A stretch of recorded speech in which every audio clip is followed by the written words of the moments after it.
Olá a todos novamente, cá estamos aqui no nosso salão de chá para retomar aquela conversa adiada do último podcast do nosso convidado Manuel Rodrigues, que nos veio trazer o tema de Macau dos anos 60.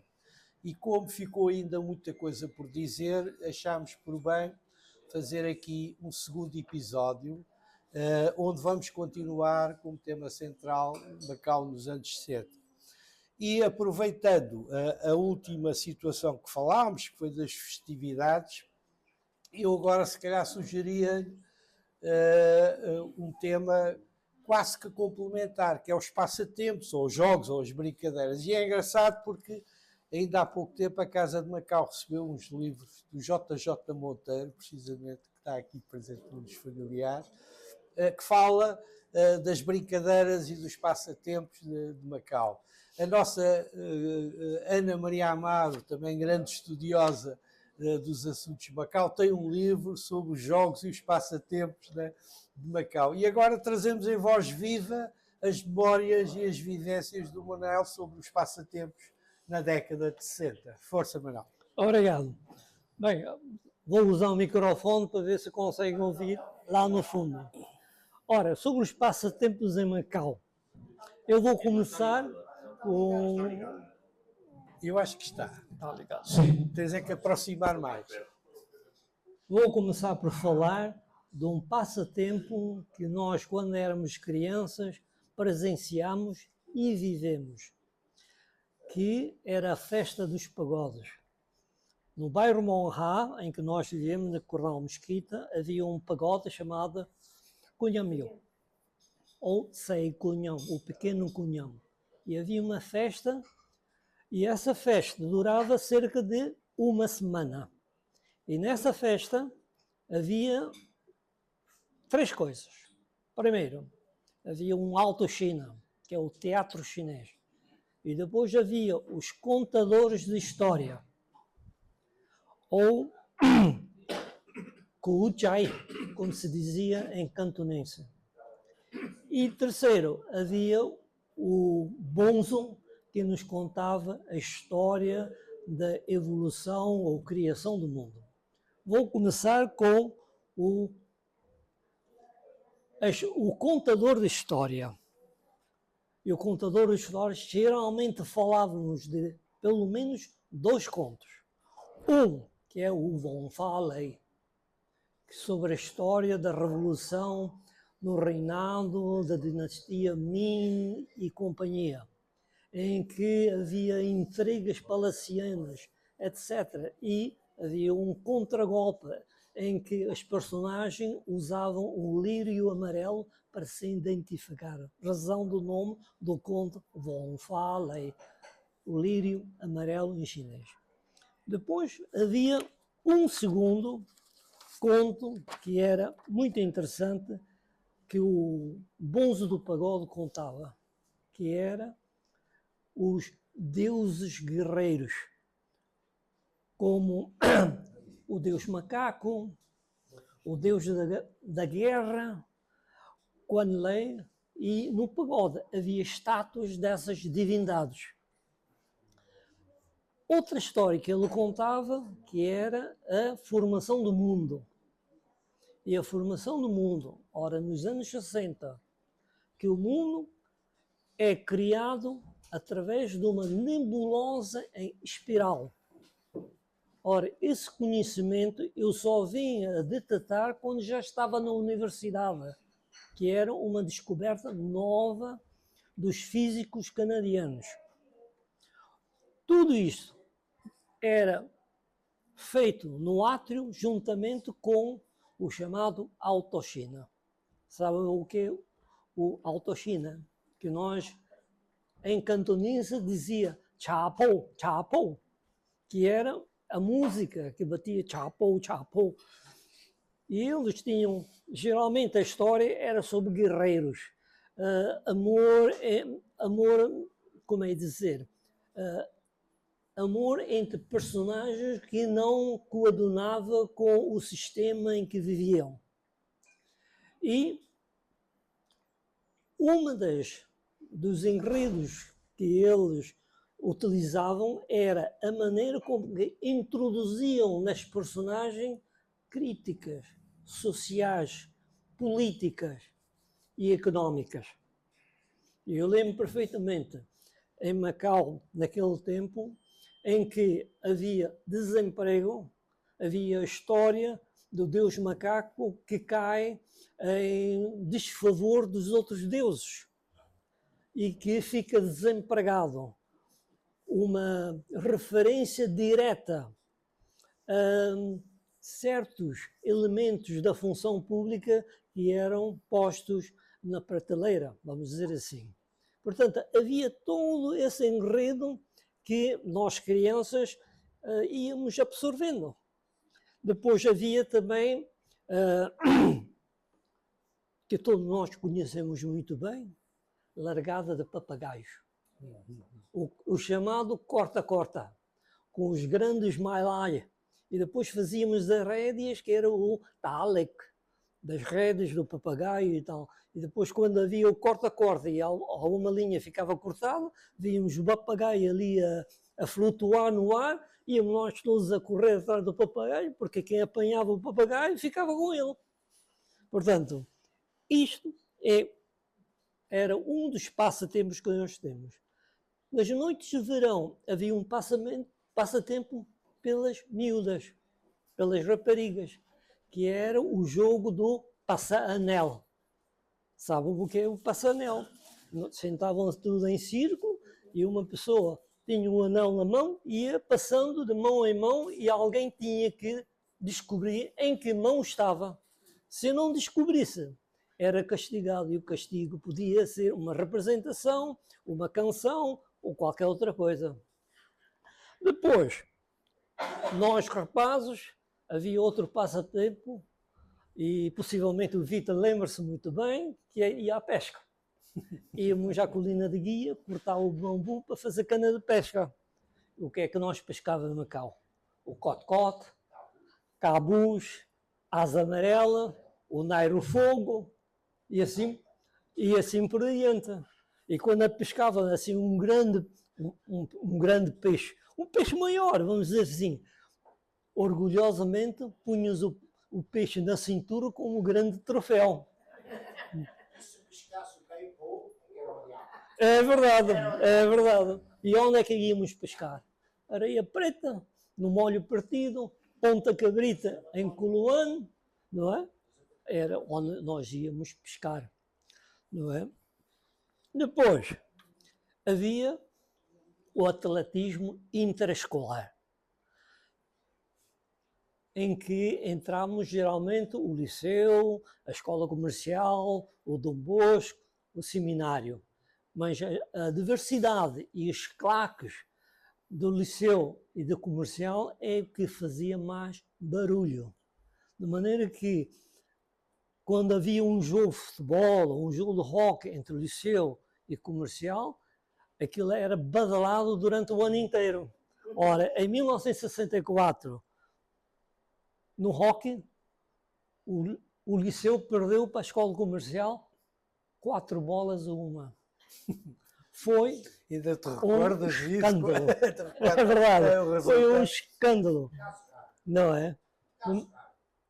Da maneira que convém. Depois, essa atividade toda transbordava.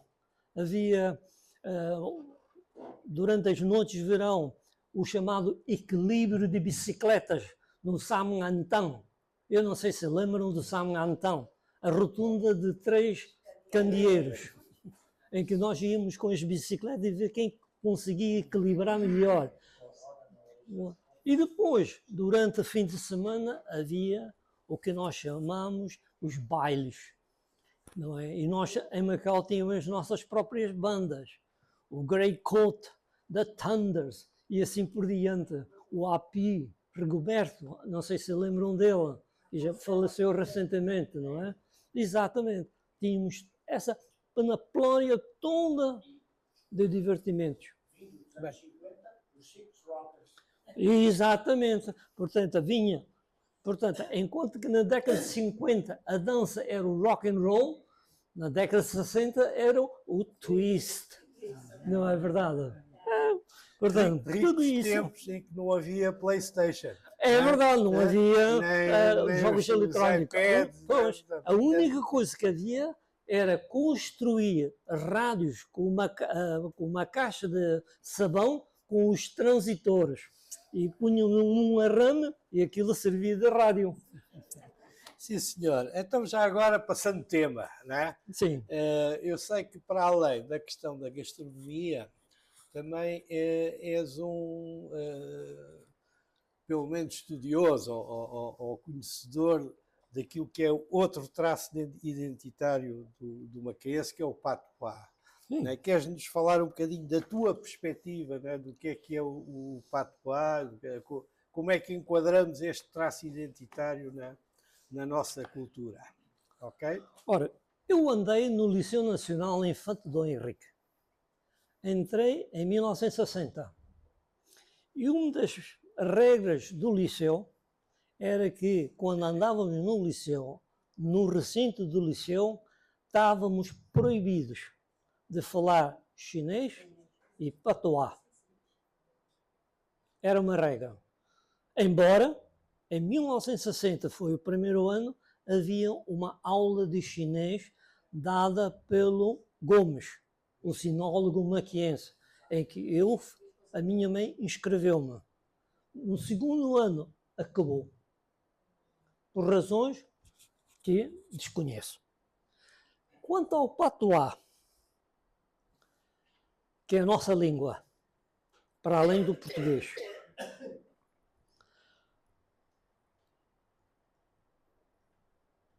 a morte do patuá tem muitos fatores,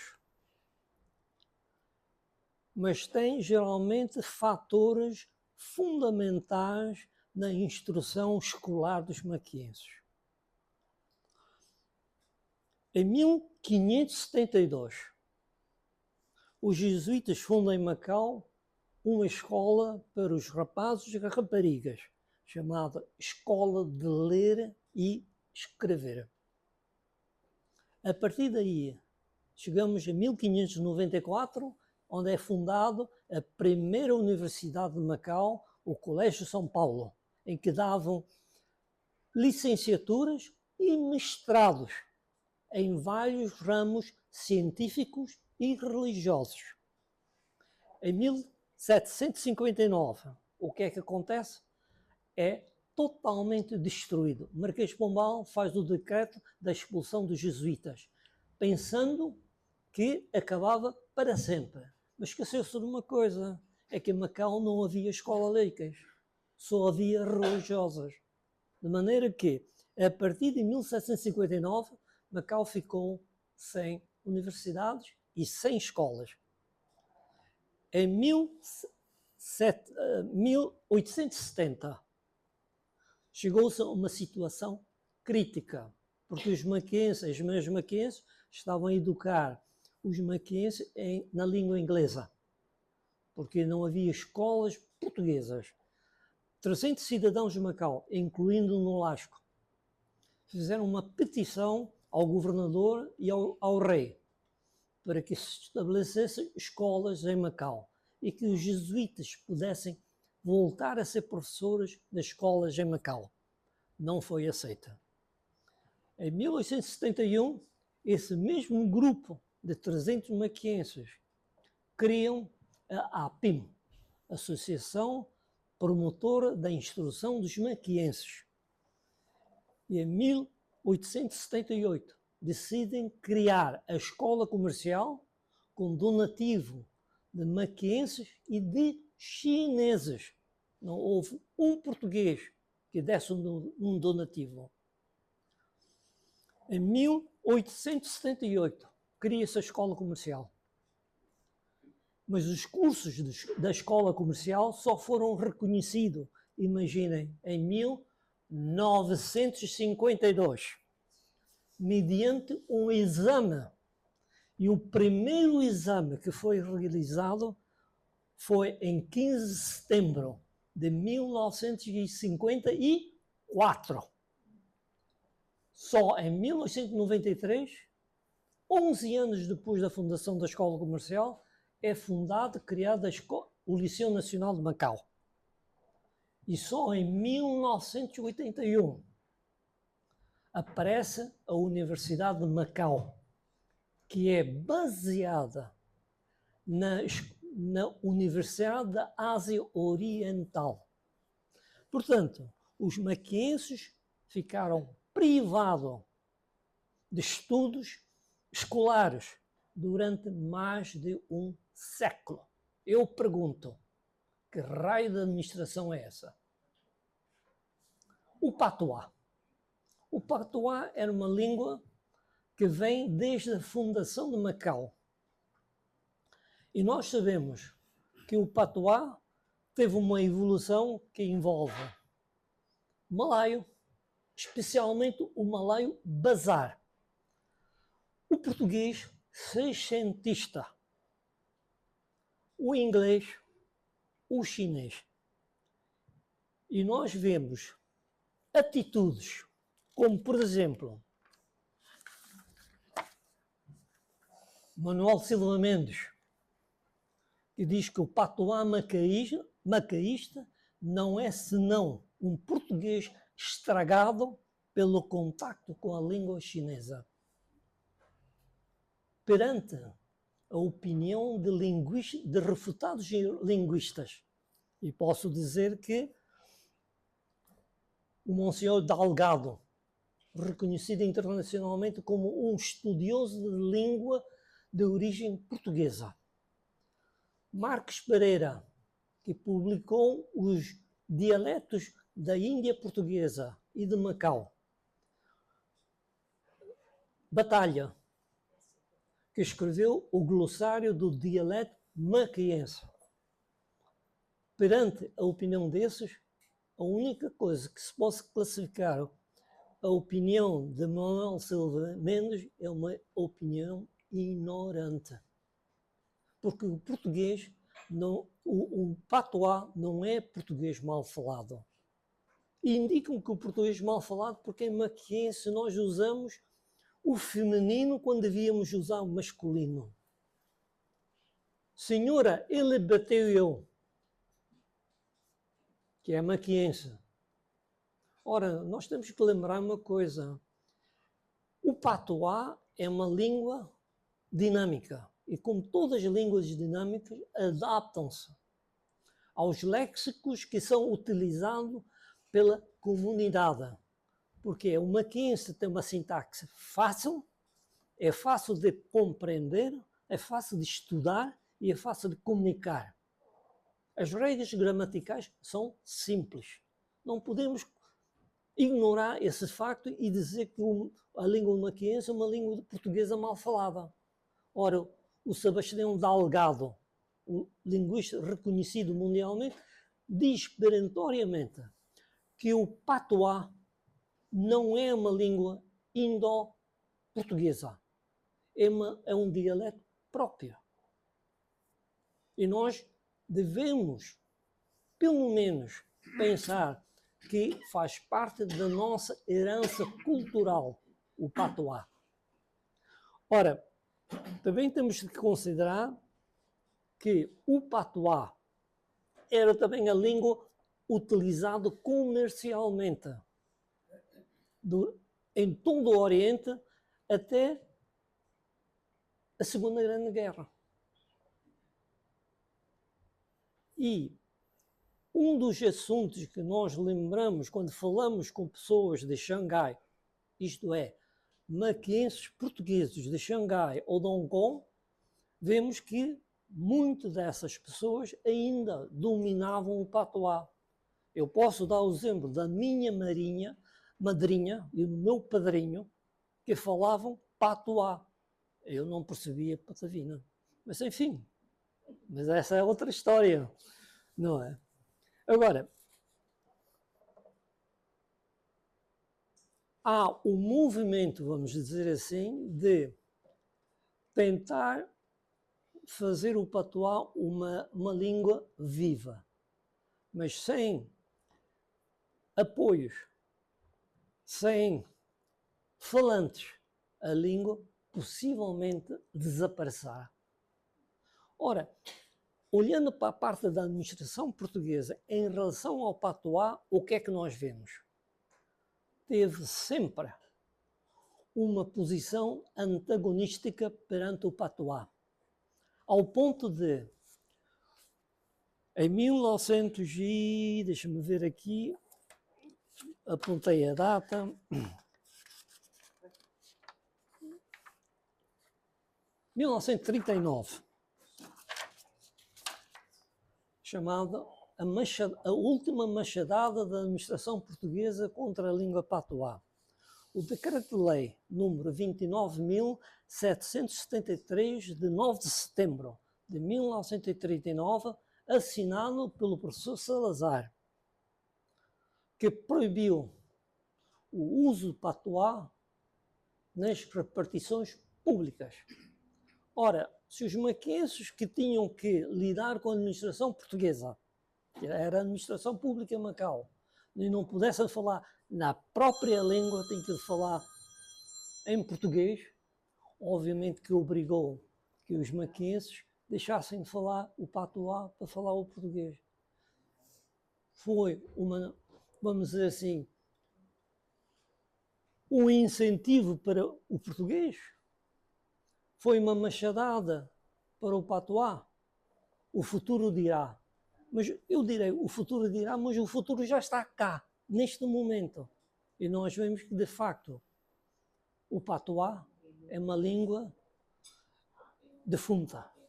Pouca gente fala, já poucos conhecem, embora nas Nações Unidas ainda considerem como uma língua. Em vias de extinção. Diga? Em vias de extinção. Em vias de extinção. Sim, mas de qualquer forma podemos considerar, independentemente de não ser, vá lá, um crioulo falante, né?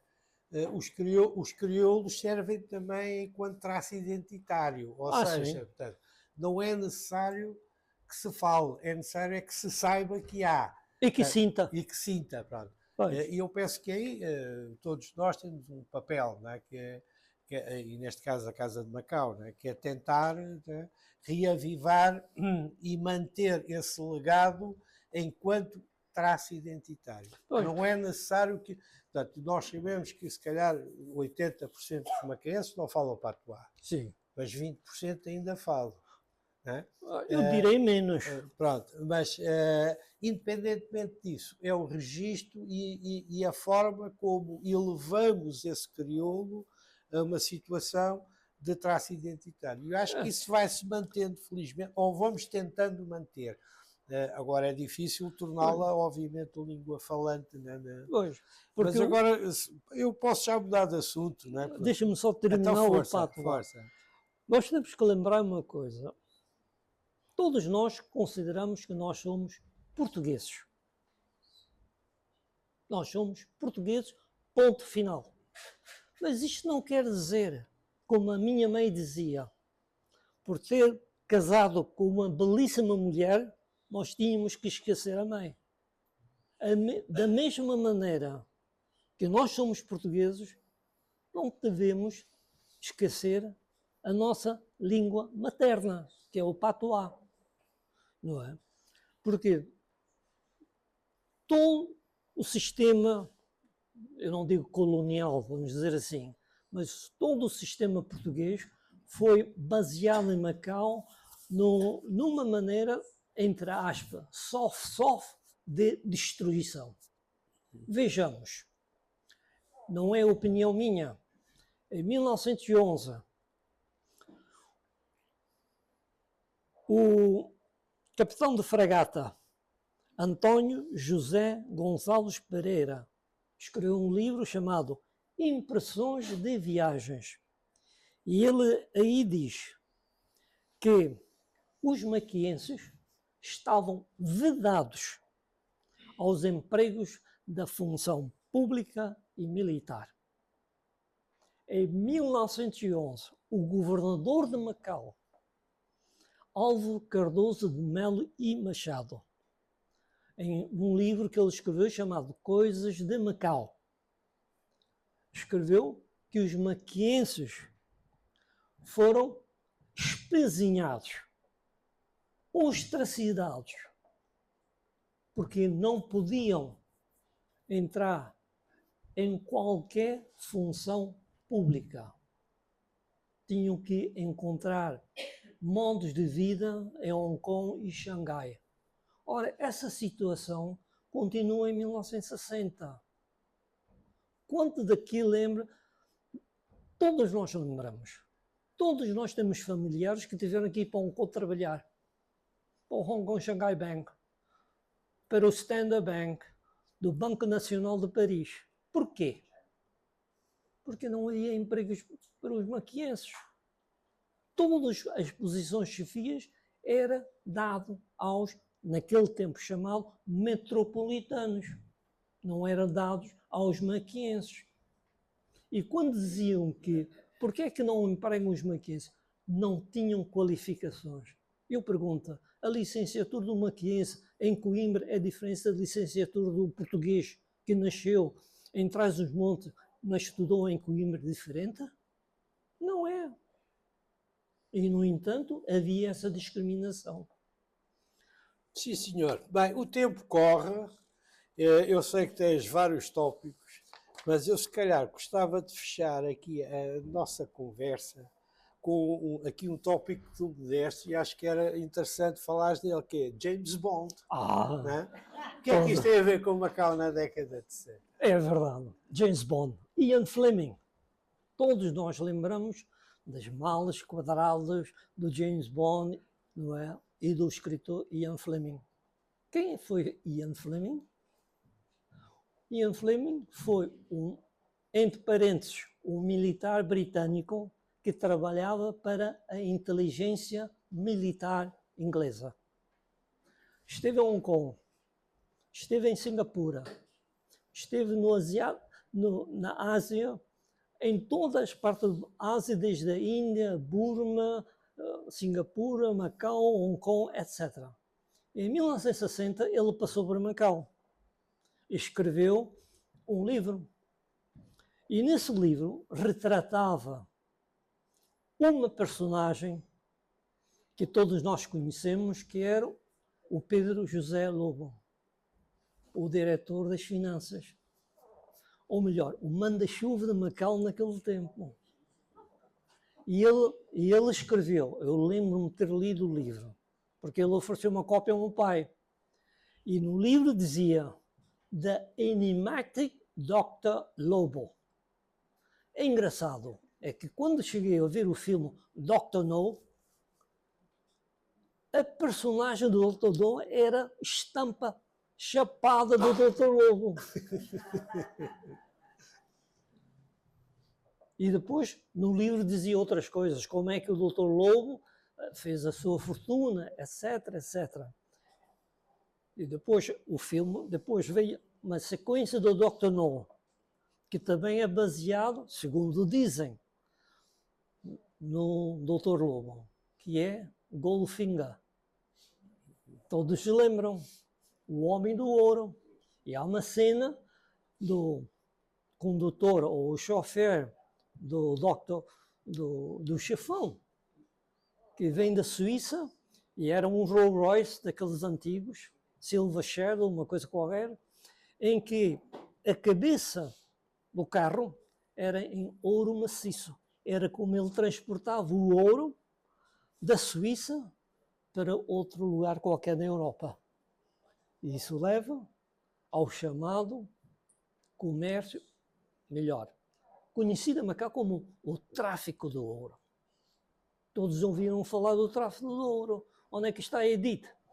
A Edith está aí. O tráfico do ouro. Ora, Dessa maneira até parece. Até parece que eras traficante, Edith, não é?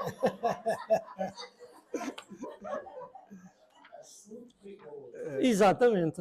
Sequência de outra conversa. Desculpa. Sim, senhor. Então vamos fechar com chave de ouro.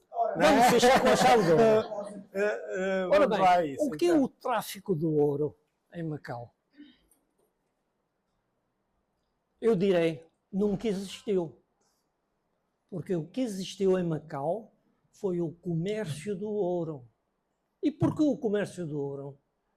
Lembramos, até o fim da Segunda Grande Guerra, todas as moedas internacionais eram baseadas no Standard Gold, ou Gold Standard.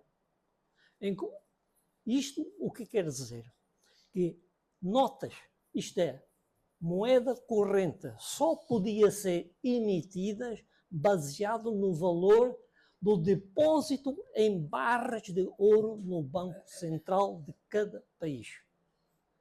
Depois da guerra, em Bretton Woods, em 1944, faz-se o acordo, o tratado, o protocolo, como queiram chamar, de Bretton Woods, na Inglaterra, em que separam o ouro da emissão de moeda e fixam o preço do ouro em 35 dólares americanos. Portugal não assinou os acordos de Bretton Woods nem da criação do FMI, do Fundo Monetário Internacional. Isso permitiu a Portugal negociar o ouro ao preço do mercado. Ora, 35 dólares americanos em 44, 45. O que é que nós vemos em 44, 45 na Ásia? Vemos guerra civil na China. Vemos inflação galopante, independência do Vietnã, independência da Índia, etc. O que aconteceu ao preço do ouro?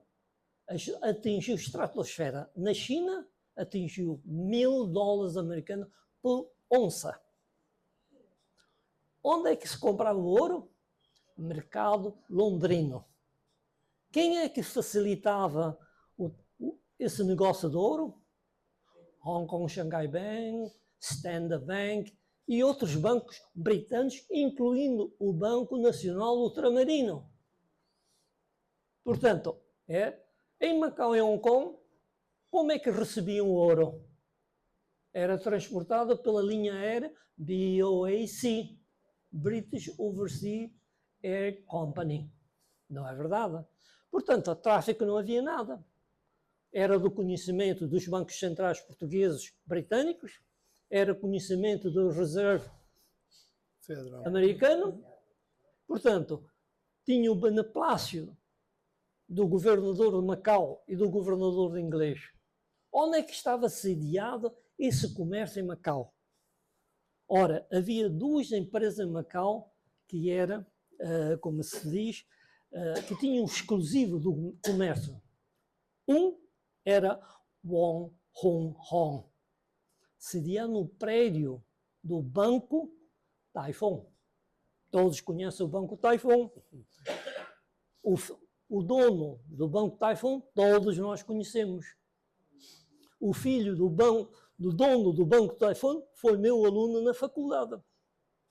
Depois havia uma segunda firma, chamada Lin Yong Chong, sediado no Banco Senheng. Ambos, as empresas, ambos os bancos estavam sediados onde? Na Taimalo. San Malo. Portanto, Taimalo naquele tempo e é San Malo, porque depois cortou até o porto interior. Do interior para o porto exterior. Portanto, em português, a Avenida Almeida Ribeiro. Portanto, de tráfico não havia nada. Quando o ouro chegava em Macau, Hong Kong, o que é que acontecia? Em Hong Kong, era uma brigada da polícia de Hong Kong que ia lá fazer escolta. Em Macau, idem aspa. E exatamente igual. Ok, well. Depois, como é que depois chegava em Macau, era vendido o ouro. Ora, o ouro chegou a atingir 1.000 dólares americanos. Depois estabilizou-se a 500 dólares de Hong Kong. Ora, 500 dólares de Hong Kong, naquele tempo, na década de 60, equivalia ao dobro do preço que eles compravam em Londres, 35. Ora bem, como é que era transportado o ouro de Macau para Hong Kong para ser exportado? Já não falo da exportação para a China, mas para todo o Oriente por uma linha aérea chamada MATCO, como todos conhecem, onde se deu o primeiro caso de pirataria aérea. Não é verdade? Portanto, foi muito badalado. Portanto, chamar de tráfico é como quem diz. Sim, Era senhor. mais um comércio. A única coisa que nós podemos dizer que não serviu Macau foi que as autoridades da administração portuguesa não regulamentaram esse negócio do ouro e não se utilizou para alavancar o progresso da economia maquense. Quem beneficiou? Hong Kong. Ok. Não é verdade? Sim, senhor. Ora, e nós voltamos... Vamos acabar ou não? Vamos acabar. Mas deixa só me dizer Então uma vá, coisa força, importante. força. Ah.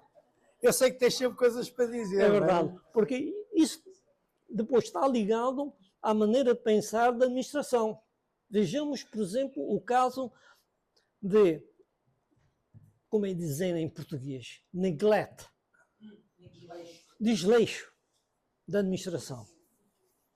Em 1960, quando o governador Silvério Marques cria a região de turismo Macau, o contrato de jogo tinha um contrato temporal de alguns anos. Fala-se em 6 anos. Ora bem, na década de 60 houve a renovação do contrato de jogo. Qualquer economista, já não falo em economista, qualquer aluno do segundo ano de economia diria, tendo em conta 1997, o fim do contrato entre a Grã-Bretanha e a China sobre os novos territórios, o contrato não devia ser mais longo do que 5 anos. Porquê? 97 é um fator de um grande risco para a economia. E renovar por mais que 5 anos é convidar o insucesso e o descalabro. Mas foi exatamente isso que as autoridades portuguesas fizeram. Renovaram um contrato por 25 anos. E o que aconteceu? Macau entrou em estagnação. Desemprego. O que levou, em última análise, a 1, 2, 3. Porque em 60 o que aconteceu? Nós todos conhecemos o curso de frieiros e milicianos.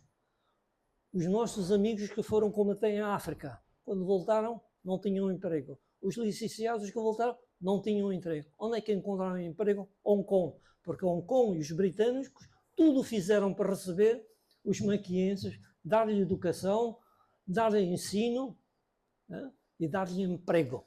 Sim. Nós não fizemos. O que é que aconteceu? Alastrou-se o mal-estar na sociedade. E começa em 66. 1, 2, 3. Mas antes de 66 há um fator precursor, que é a greve dos taxistas em frente do Hotel Estoril, que fez cair o comandante militar. E não aprenderam com esse caso. E em 66, com a escola em Taipa, em vez de saber, como os ingleses fizeram, de saber negociar, no caso das bandeiras, o que é que nós fizemos?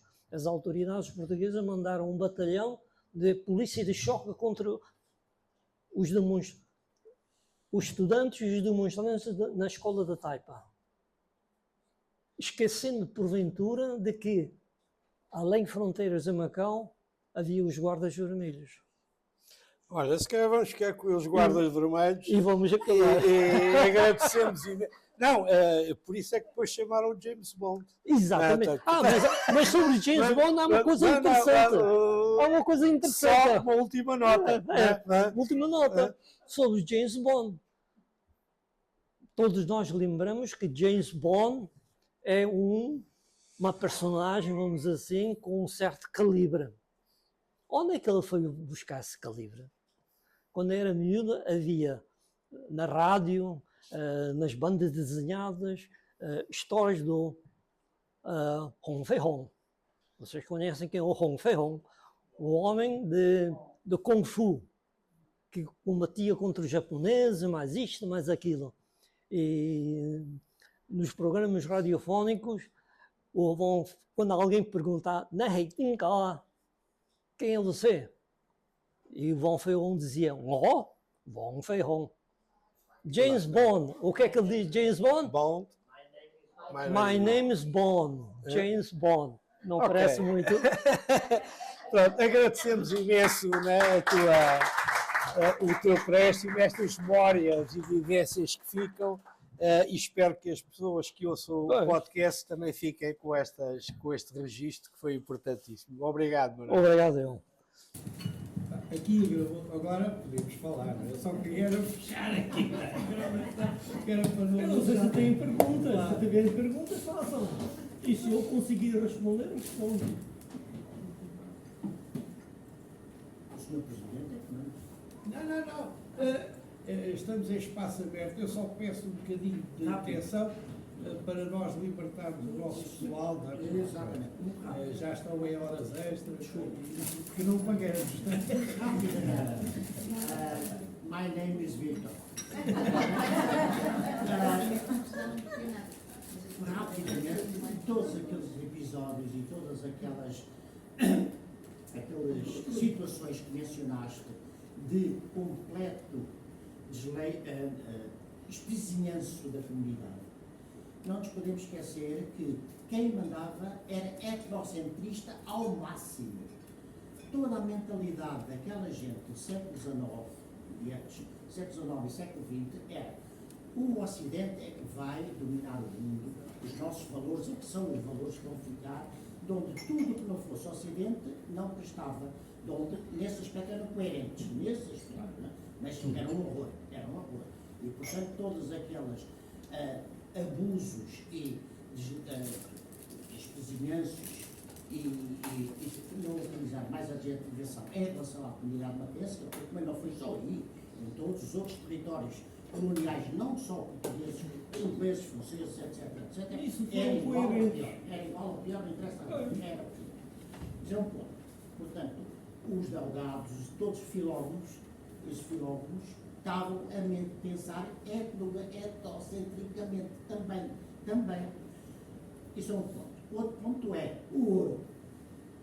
Vocês provavelmente lembram-se, ou era às quintas ou era às quartas-feiras, que atravam um hidroavião no porto exterior, que era o aeroporto dos hidroaviões, Amarava, não é Trava, Amarava, que era o aeroporto que trazia ou levava, provavelmente, e depois havia uma célebre carrinha, uma carrinha que estava sediada no que é hoje o edifício da Polícia Judiciária do lado da Rua Central, uma Beco do carrinha Gonçalo. com um canhãozinho, Beco do Gonçalo. ia buscar o ouro. Eu posso interromper? Diz? Isso do ouro, eu andei um manital, era eu que ia lá pesar o ouro. Era Onde eu, é que tu o deixaste? livro do Mesquita Borges, o livro do Mesquita Borges do Vasco, eu contribuí para esse livro. Vocês já leram o livro? Do Aníbal Mesquita Borges. Esse livro sobre o ouro em Macau. O ouro era eu que ia lá, como representante das finanças, fazer peso do ouro. Sim, senhora. E era feito no relatório. A nível da Tive administração um ano e tal nisso. Portanto, falando do ouro, era comigo. Américo, toda a gente sabe. Portanto, Até o esse livro de episódio Mesquita Borges, eu contribuí para esse daquilo livro. que realmente eu suspeitava que era um comércio legal. Legalíssimo. Legalíssimo. Tanto assim que era orçamentado. O jogo, a receita do jogo, tinha uma rubrica que era do jogo. Do jogo não, do ouro. O ouro, os lucros do ouro eram contabilizados em orçamento de Macau. Sim, senhor. Muito obrigado pela vossa presença. Agora vamos chegar da próxima tarde e ver quem é que trazemos para conversar também.